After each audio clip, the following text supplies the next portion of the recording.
what are you passionate about and what are you good at? And the more specific you can be in terms of how you're going to channel those two dimensions, the better off you're going to be. So yeah, thank you, Jeff, for joining. This is part of our back to school question mark series and trying to kind of examine the value of education in the context of COVID. And Jeff, I first met you back in summer of 2010 when I was an intern at LinkedIn. I remember back then you told me how much you cared about education. So it's cool that we're talking about that now a decade later in summer 2020, which is a very, very different world. But yeah, you graduated from Wharton with a BS in Econ, correct? Bachelor of Science in Economics, yeah. Yep. And then fast forward a long time, you're CEO of LinkedIn for past decade plus. And now you just left LinkedIn. Now you're focusing on investing full time. Transition from CEO to executive chairman of LinkedIn. But yeah, I have a number of other projects that I'm working on in addition to that. Absolutely right. Awesome. Well, thank you so much for joining. So maybe to start off, if you could talk us through your education journey, that would be helpful for context for everyone. Yeah, so I was the beneficiary of a very high quality public school education growing up. It was one of the things that my parents, when they were considering, we originally lived in Philadelphia, and then we moved back to a suburb of New York until I went to college. Interestingly enough, I went back to college in Philly, so a lot of back and forth between Philly and New York. And when my parents were trying to figure out where we were going to live in New York, education was one of the most, if not the single most important thing they were looking for, is the quality of education. Yep. So I was extremely fortunate to have a great school system, public school system. And from there, I ended up going to the University of Pennsylvania, the Wharton School undergrad. At one point, I was actually doing a dual degree in both College of Arts and Sciences and Wharton undergrad. And I was studying European intellectual history in the college and economics at Wharton. I ended up doing a semester abroad. And so to graduate on time was going to need to pick one degree or the other. So I ended up focusing on the economics degree. You just studied Japanese too along the way, right? That was the study abroad program. Yeah. I was in Japan for a semester abroad. It was a homestay program, an experiential learning program, actually, even more specifically, which has definitely shaped my views on education. I think experiential learning, for me personally, I prefer experiential learning to book learning, which is probably apropos of today's discussion and talking about the value of a gap year and internships and apprenticeships. So that resonated very deeply with me back in the day. I just prefer learning by doing. And it's not better or worse than textbook learning, classroom learning. I think everyone learns differently to some extent. But experiential learning for me was among the best, most effective, most enriching education or aspect of my educational experience growing up. So I did this homestay program. There were, it was a small group of us, maybe 13, 14 of us. And I was the only one who had not studied Japanese going into the semester abroad. I ended up kind of teaching myself katakana and hiragana, which are two components of the written language, and just doing some high-level studying of the language before I left. And then was very fortunate. It was very intensive language training. So I studied Japanese 6 hours a day for about 3 weeks. I'd never done anything like that. It's the only time in my life I drank coffee regularly. And I ended up becoming somewhat conversational in Japanese, but I stayed for the summer. I stayed with one of my homestay families, and I ended up working at Nissan. Mm-hmm. And, that was invaluable experience because it taught me, in a sense, what I didn't want to do. Work kind of large, global, multinational. It was of less interest to me. I contrasted that with an internship I had done summer of my sophomore year, which was for diametrically opposite. It was a marketing and promotion company startup that was founded by a woman who became a real mentor to me. And it was 8 people total. The contrast between those two experiences was really, really important and quite illuminating and insightful in terms of having an opportunity to see what resonated with me and what didn't.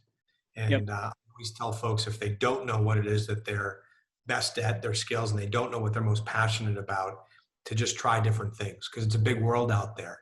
And I learned that in part by virtue of that experience in Japan that summer. When you graduated, what do you feel was the value of your economics degree at that time? And how would you contrast that with the value of an economics degree today? Having not gotten an economics degree for well over 2 decades, I'm not sure I can comment much on the economics degrees of today, although frankly, I'm not sure they've changed. My degree from Wharton undergrad was a Bachelor of Science in Economics, but Wharton undergraduate experience was essentially a big chunk of what you would study as an MBA. There was a moment in my freshman year, we got a homework assignment, and I didn't know, at least for this course, they were including strategy as part of marketing. And this particular homework assignment was to read a case study on a company called Benetton. So back in the 80s, Benetton was this massive success story in terms of clothing. And they kind of reinvented the retail experience, and they had this very unique approach to marketing and branding, and very memorable. And the company was doing quite well, and then they experienced a number of challenges. And so this particular case study was on how they kind of lost sight of their goals and where they started to experience challenges. And I remember reading this case study and thinking to myself, this is weeks into my freshman year, and thinking to myself, this doesn't feel like homework at all. I so enjoyed this idea of learning about what makes a company tick, understanding where it has room for improvement, and then thinking about how to connect those dots and come up with a strategy so that the company can get back on the right path. I just enjoyed it. And we went back into class a few days later, and the professor or the teacher's assistant asked, would anyone like to comment on the case study? And my hand shot up. And I have to tell you, I was not one of those students that would sit in the front row and actively participate. It was more in the back row, maybe doing some other things during class. At any rate, I went on, Dylan, for 4, 5, 6 minutes nonstop about what I thought Benetton could do to fix itself. And that very heavily influenced my first job choice and path, which was to go into strategy management consulting. I enjoyed that process so much. I never forgot it. It was indelible.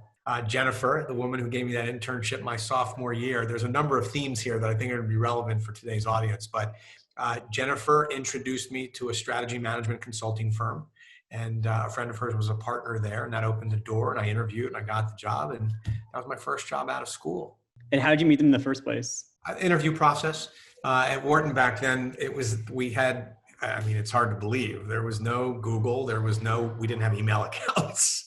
Now I'm really dating myself. We used to print out our resumes, and then you had to figure out what you were going to add to your resume. And many of us had very limited experience. And so then you literally, believe it or not, you went to the Career Center on campus, and you dropped your resume into a slot in the wall for companies that you wanted to apply to.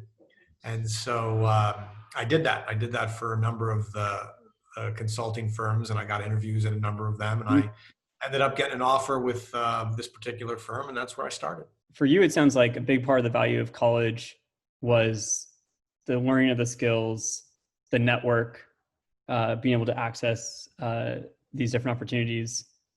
Zooming out, what do you see as the value of college more broadly for people? I think it depends on the person. I don't think there's any formula. This is not a cookie cutter dynamic whatsoever. Yep. I think different people get different things from the experience. I met some of my closest friends there. I understood what it meant to feel a sense of belonging with my group of friends. And, you start to learn what it means to be independent and an adult. I think now it's called adulting. Back then it wasn't a verb. I would be, lying if I didn't tell you that going to college was in part based on wanting to have fun and have a good time. And so that clearly played a role. And then I took courses that to this day, Dylan, I never forgot the lessons I learned. Some of them had nothing to do with business. Maslow's hierarchy of needs. I've probably used that with you when we're talking about the business, right? When we're talking about your priorities. I've probably used that as an analogy at some point or another. I did it with my team at LinkedIn quite frequently. There were basic building blocks that I picked up in econ, some of my business classes that I was able to apply.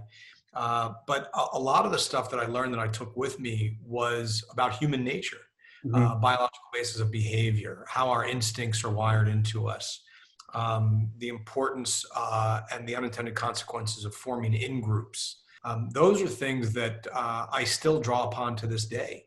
So, one part of it's academic, one part of it is vocational, is the example I just gave you earlier. And then, by the way, we didn't cover it yet, but that single most valuable course I took was an entrepreneurial management class. It was traditionally an MBA class. They offered it to Wharton undergrads.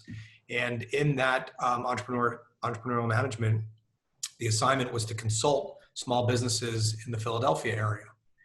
And my classroom partner and I were assigned to 3 engineers from DuPont who wanted to start a video desktop teleconferencing company, leveraging this thing called— that's early. Dylan, leveraging this thing called the internet. Yep. I've never heard of the internet. What year was this? It's 91.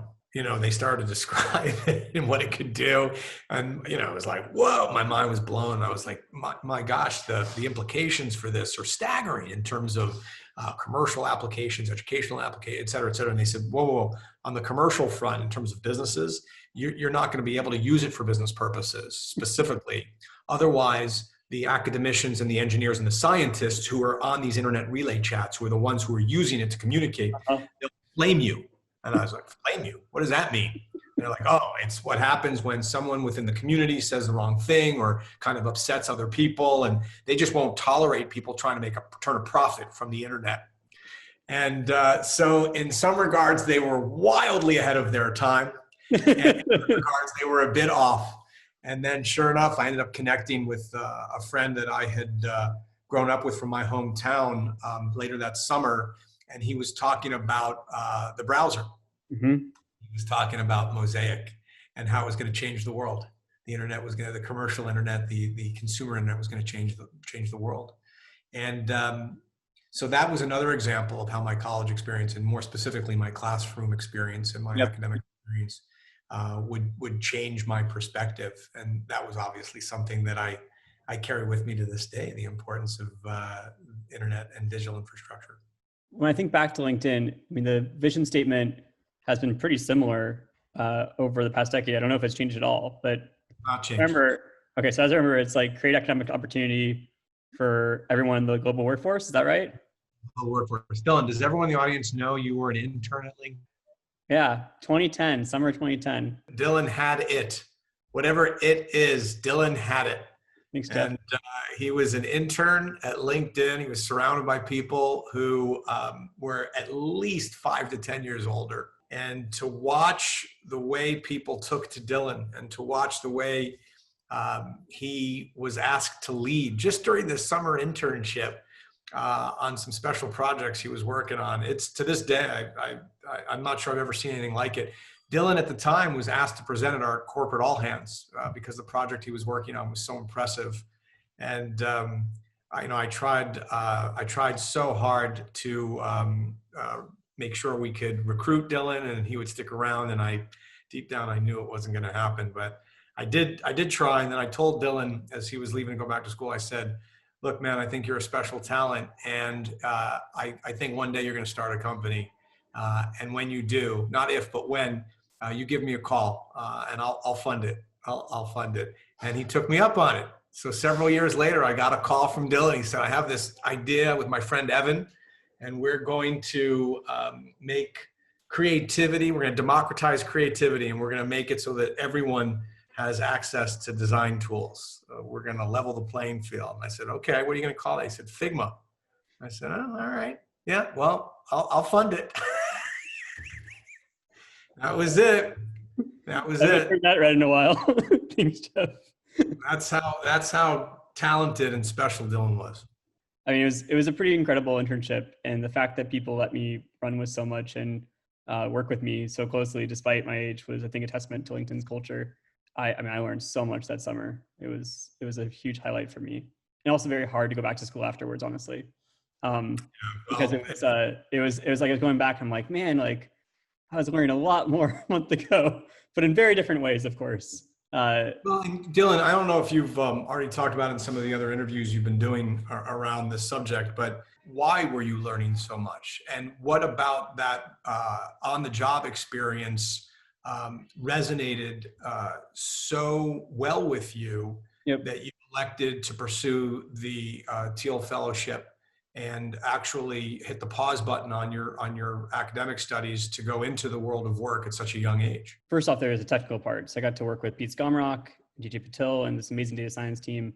You know, I was getting more exposed to design through people like Micah, Micah Alpern, who, I remember him sitting down one night and just like us working on design stuff together and kind of jamming at a whiteboard. But then also on the leadership side, I felt like there was a path to have impact in a way that I just hadn't seen before. And LinkedIn was scaling so fast that it just felt like being there at that time and having this platform, there was so much that you could do. And honestly, it's a very addictive feeling to be like, wow, if we figure this out, a way to improve this piece of software, that'll actually help people. It'll like improve their lives somehow. So Dylan, pause there for a second. And by the way, folks, he was not expecting me to turn the tables on him, but I'm not sure there's anyone who's better to be interviewed on today's subject than Dylan. He wanted to interview me, but it would be a lost opportunity if I didn't start asking him questions. You said the feeling was addictive. Can you be more specific for folks so they understand? Because you talked about the idea of having impact and making a difference, but there was something else, because I have experienced that myself. What was the specific feeling so that some of the students in today's audience can think about that and be cognizant of it? In Yep. your case, the feeling was generated by the sense of making a difference and having impact. But how did it make you feel? I think I felt like very excited, very inspired. I mean, it was just like a real driver every morning, like to get up and kind of have that chance to figure out how much more we could impact something. And I think also some of the context was that, this was, we were working on LinkedIn for Good, as that was a part of the thing that I kind of realized that a lot of people in the organization were very excited about. And I kind of started doing my homework and realized, wow, this is like an idea that's been around for a while. It's not like this is a new idea. But it felt like there's like a chance to kind of catalyze it and actually get to the point where we could, make it part of the organization. And had the chance through my internship projects, which is sort of like figuring out use cases for the skills data, to figure out, okay, what are the ways we can, actually use this data to help people. And around that same time, the Haiti earthquake happened. And I remember with Pete saw this talk of someone, I believe his name is Robert Monroe, talking about basically they were not able to find enough people that could speak Creole. And I was like, whoa, like we have all this information at LinkedIn. Like we have this in our databases. Like we know who speaks Creole. Man, it'd be awesome if there's some way for us to be able to connect people on the platform with nonprofits that need them. Because there's of course the emergency response scenario, but there's also just so many people on LinkedIn that I think would like to help out nonprofits and help out these initiatives. And so then I had the chance through the in-day, I think it was the first in-day for LinkedIn, to kind of work with a team around it. And I don't know, just that sort of evangelical sense almost of like, if you kind of stand up for a cause and point people in a direction, they'll get excited too. And you can work together with them and figure out a way to progress things. That was just so exciting to me. So that's a builder mentality. It's someone that wants to roll up their sleeves and just start building stuff. And in your case, the impact it can have becomes the differentiator, the key differentiator. But you're a builder first and foremost.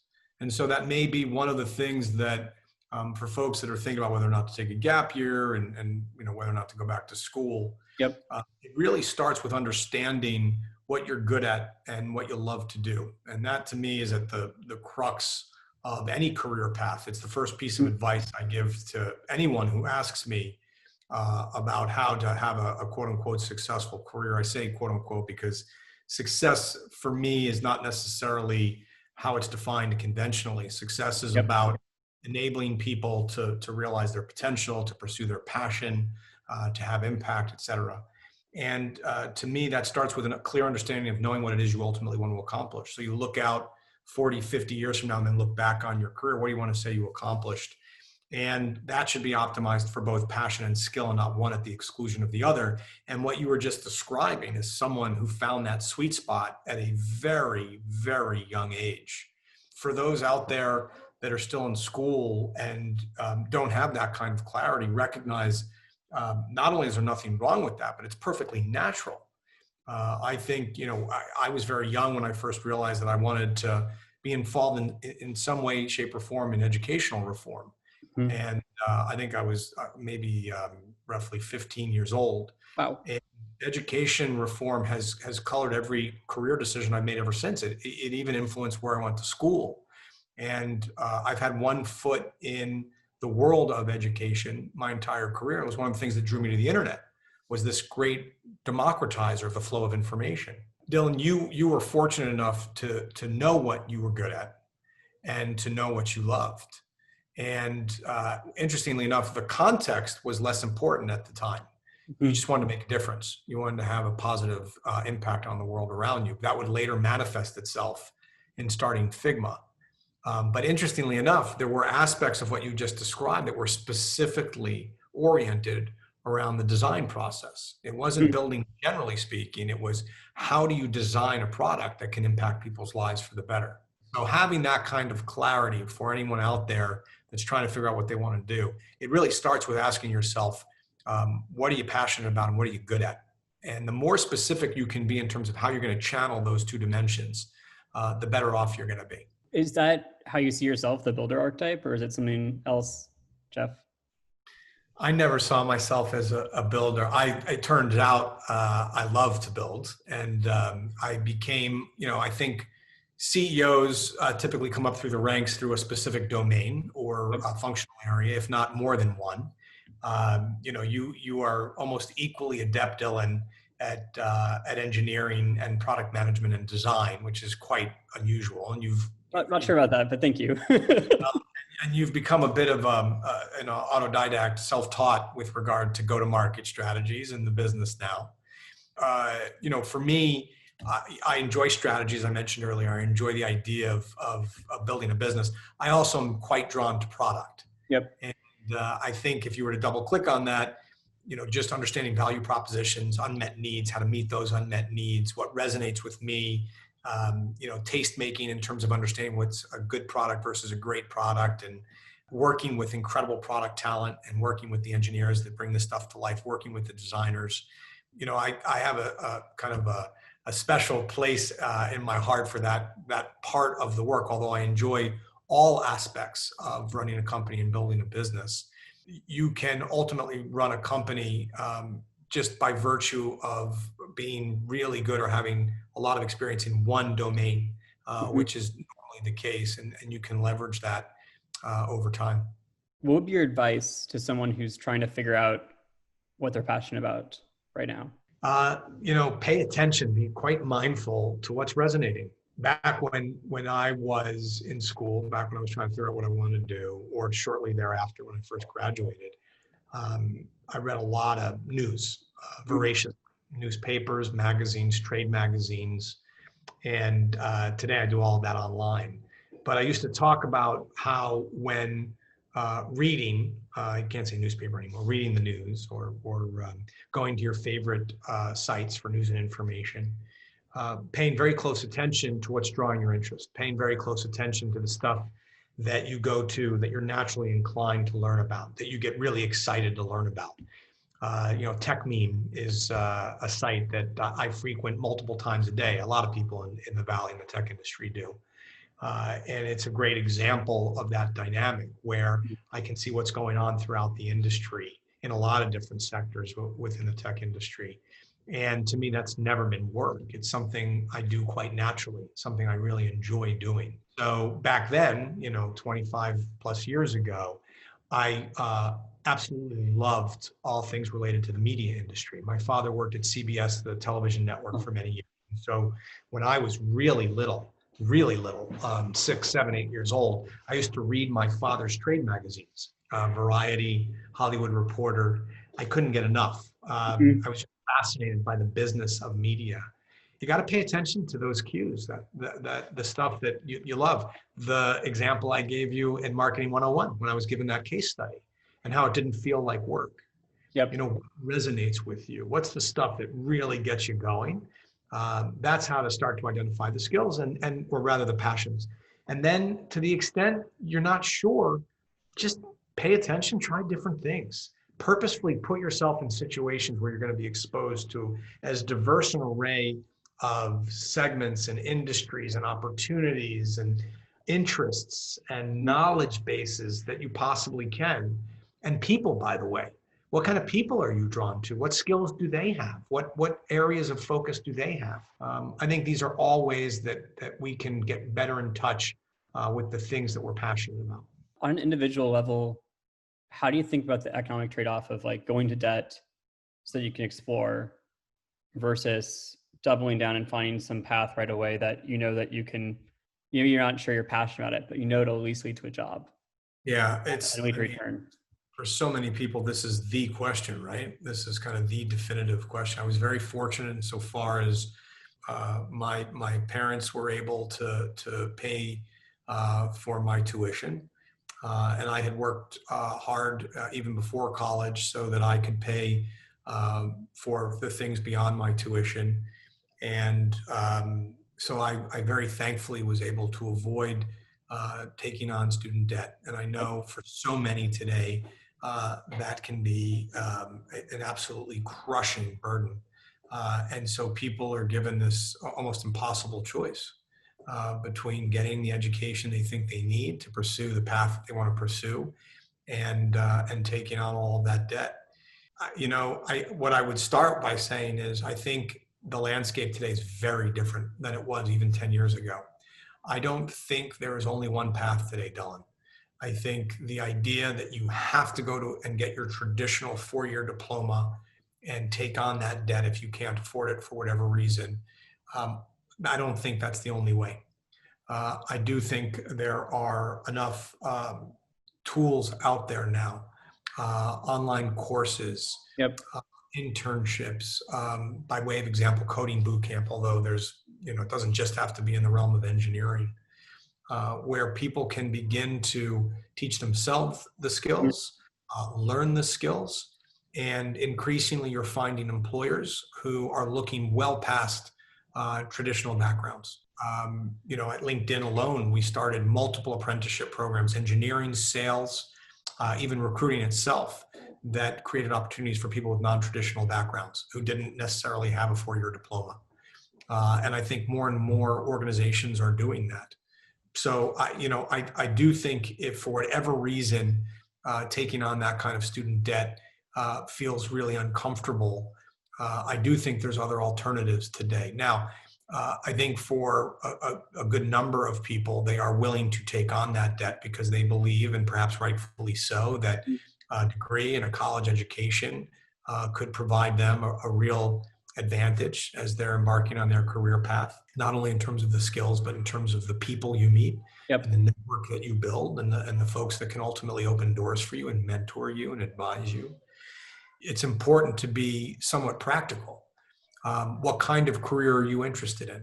What kind of income can you hope to earn if you are successful in getting into those positions? How much are you going to be able to save? And then evaluate that in the context of the student loans that you're taking out.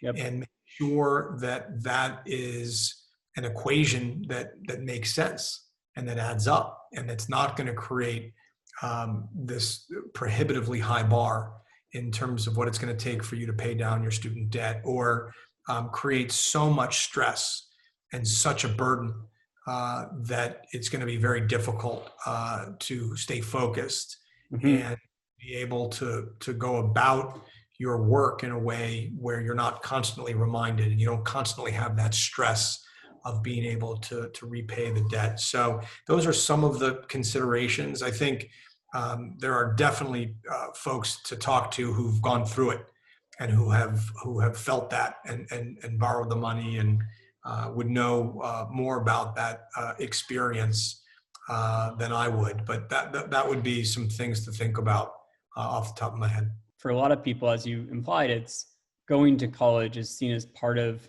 whether people label it this way or not, sort of part of the American dream in terms of upward mobility, the ability to get that steady job and get that income, whether or not they're aiming for being the next CEO of LinkedIn or just looking to really create a family and they have different goals. Do you feel like there's been a meaningful shift in terms of employers requiring college degrees? Yeah, undoubtedly. And it's been a process over time that seems to be accelerating and really reaching critical mass right now. And I think that will continue to be the case as companies start to focus more on leveling the playing field. Yep. There's a strong argument that can be made that talent is equally distributed, but opportunities are not. And organizations are trying to do their best to equally distribute the opportunities as well. And there's a few different considerations there. For starters, if you go back, certainly when I started at LinkedIn, you would see a number of companies here in the Valley that would focus on a handful of schools where they had recruiting success. Mm-hmm. And you can only recruit from so many places if you're going to have people on the ground there, and you're going to invest in programs. There's only so much you can do to scale that. I think companies, to some extent, back then, would almost take pride in how focused and exclusive their recruiting practices are. Many of those companies, and I know LinkedIn is certainly the case, look back on that and are ashamed. Mm-hmm. The fact that something that you may have taken some pride in, look at the caliber of candidates that we can bring in here, and look at the places that we recruit from, how that is preventing so many very worthy individuals who have the requisite skills, the aptitude, even the degrees, who are not being given the opportunity because they didn't go to those schools or because they don't have the relationships that can help open doors. This idea, the old job description, there's a lot of copying and pasting that takes place, Dylan, over the years, probably decades, where the same job descriptions, the beginning of these job descriptions is, 4-year diploma, X number of years of experience. And what increasingly employers are waking up to is the fact that those are not necessarily the best criteria to determine whether or not somebody can do the job. Yep. A degree is valuable. But so are certain skills or life experiences or on-the-job training or non-traditional programs. There's a wide spectrum there, and increasing organizations they recognize that almost by virtue of necessity. The supply-demand imbalance with regard to engineers in the Valley several years ago became so acute, where there was so much demand and such limited supply. Companies had to broaden the aperture. They had to start recruiting from different places. And what happened is these organizations started to realize and recognize the extraordinary talent they could find beyond these named universities and these named educational programs. And I think that was eye-opening, to say the least. But increasingly now, I think employers, recruiters, hiring managers, executives recognize the unconscious bias that's so clearly associated with recruiting from only the most prestigious of universities and schools. And it just perpetuates. It's a very virtuous cycle for those who are fortunate enough to graduate from one of those programs, gets the job, and then in turn starts hiring from their network and their alma mater and their alumni and that whole thing. But it's an incredibly vicious cycle for those that don't benefit from having graduated from those schools or having worked at top companies and form that network of colleagues and alumni. And it actually goes back, Dylan, to the places we grow up. Many of us will knee-jerk towards, when recruiting, we will knee-jerk towards the people that we know, the people that look like us, sound like us. That creates, again, these very vicious cycles for those that have all of the necessary underlying skills or aptitude, but are being shut out. And so I think companies understand that more than ever and are not just talking the talk, they're walking the walk, more so than I've seen, certainly in recent memory. And I think it's just going to continue to build on itself. And what's going to happen is that same dynamic I mentioned in the context of engineers, where you realize you can hire superstars that didn't necessarily go to a named university. And the more companies have success hiring people from all backgrounds, regardless, And the more they see the superstar talent that they're capable of hiring in that regard, the more they're going to double down on those channels, one. And then two, when you're bringing people into your organization from non-traditional backgrounds, they're going to tap their networks of people with non-traditional backgrounds. And isn't that wonderful? Because now you're talking about really diversifying the kind of talent you have within an organization, and that starts to build on itself. So on one hand, you've got companies starting to realize this is possible. On the other hand, you have individuals leveling up their skills through online learning, exploring internships and work experiences earlier to figure out what they're passionate about, what they want. Then COVID happens. How does that affect things, and what do you think will happen to the education system through this? Let's start with some of the more tactical implications. So one is by virtue of increasingly people working from home. As you well know, Figma is going to start innovating in this regard, like many other companies. You're no longer limited to the extent you're willing to embrace remote work, not just during the time of the pandemic, but beyond. It again massively broadens the aperture, because we've been talking about, where you grow up, where you go to school, where you work, but there's also where you live. Historically, if you needed people in the office under the same roof, there's only so many people that are going to be willing to live within some reasonable proximity of the office. There's only so many people that actually do live there. Or can afford to do so. Or can afford to do so, as the case may be in the Bay Area. Yep. So now you've got a situation where increasingly organizations of all shapes and sizes are starting to truly embrace remote work. And that means, going back to that first principle of talent's equally distributed, but opportunity isn't. Boy, what an opportunity this creates to change that idea and to really start to democratize opportunity, which, interestingly enough, as you noted earlier, is the vision. It's the reason for being for LinkedIn, to create economic opportunity for every member of the global workforce. And in this case, it means geography is not necessarily going to be a rate limiter. So organizations are going to be able to recruit from places they would never have thought about recruiting historically. People will be able to live in places they could not live historically in order to get access to some of the most exciting jobs, or the jobs that make the most sense for them. So that's one very tactical implication that I think is meaningful.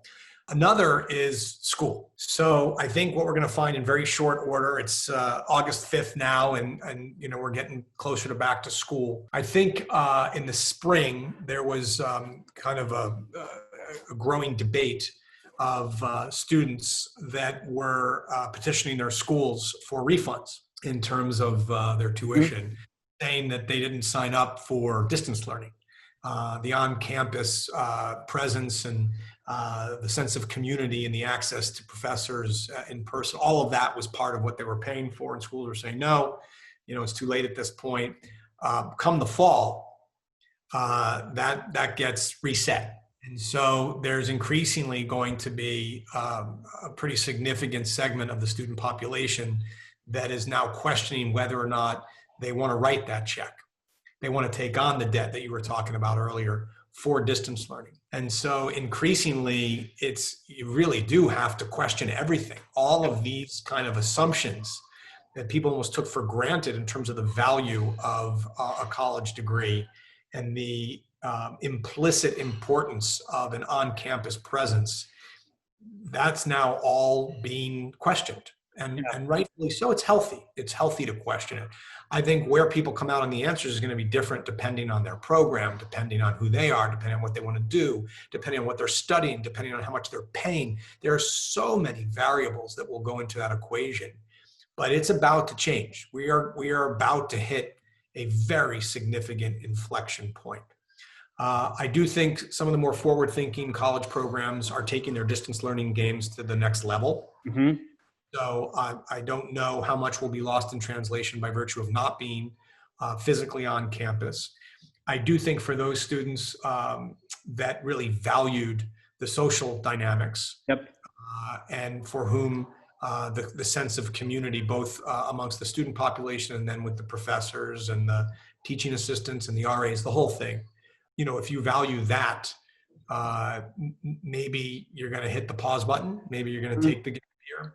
I do think for those that are more vocationally inclined, this may be a very unique opportunity amongst all the question marks to join the workforce for some Yep. period of time, an apprenticeship, an extended internship, and maybe, hopefully, fingers crossed, have an experience like the experience you had, where you are able to be in an environment where it just clicks and you just get a clearer sense of what it is you ultimately want to do. I think now is precisely the right time Yep. to be asking these questions and understanding for each individual, because it's going to be different for everyone. Is it worth it? And what alternatives do you have? And for a student who does decide to take a gap year of some sort, whether that's vocational, whether they're trying to start a project, self-study, for somebody who is going to take a gap year, who has decided to take that year and press pause, whether that's vocational, whether that is self-study, whether they're going to try to start something, what do you suggest in terms of how they structure that experience? Let's start with the last part of your question, which is spot on. And the key word was structure. I think getting as proactive as possible in terms of what your goals are. What do you want to do? What do you want to experience? What do you want to learn? And the more descriptive, specific, and granular you can be, the more prescriptive you can be about what you want this year to look like, the better. Not only the more likely you are to manifest it by virtue of having that clarity and looking specifically for those opportunities and sharing those objectives with the people within your network who can help you open doors. And also by virtue of knowing what you want, knowing what you don't want. So saying no to those opportunities that may be a distraction. I think there's so much goodness that comes from being clear, especially given the fact that for so many, this is uncharted territory. Mm-hmm.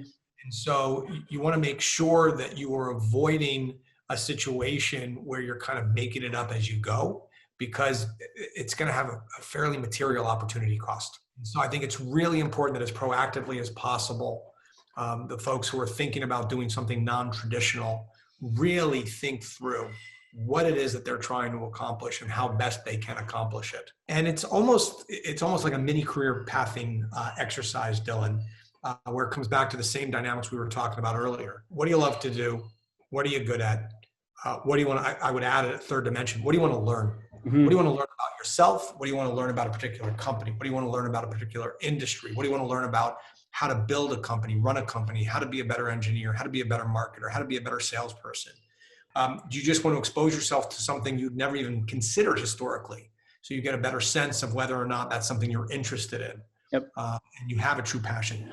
Have you always dreamt of trying something and, wouldn't necessarily have taken on the risk or dropped out of school to try it, but now you've got this opportunity presenting itself where you can see does the reality match up to the dream or whatever you were envisioning? That's an incredible opportunity to figure that out.